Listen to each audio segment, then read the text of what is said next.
নাবালিগ অবস্থায় যার বাচ্চা মারা যায়, ওই বাচ্চাগুলিকে আল্লাহ পাক রব্বুল আলামিন কিয়ামতের ময়দানে বাপ মার জন্য বহুত বড় সুপারিশকারী বানায়।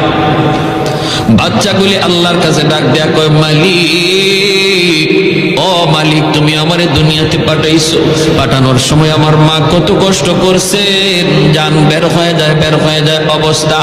এরপরে আমি দুনিয়াতে আসলাম, এত কষ্ট আমি মাকে দিলাম, কিন্তু মার কোনো খেদমত আমি করতে পারলাম না, আমার মা ঋণ আমি শোধ করতে পারলাম না। আল্লাহ, আজ যদি তুমি আমাকে জান্নাতে দিতে চাও, আমার মা বাবা সারা জান্নাতে যাইবো না, হয় আমার বাপ মার সাথে জাহান্নামে দিয়ে দাও, হয় আমাকে আমার বাপ মার সাথে জাহান্নামে দিয়ে দাও।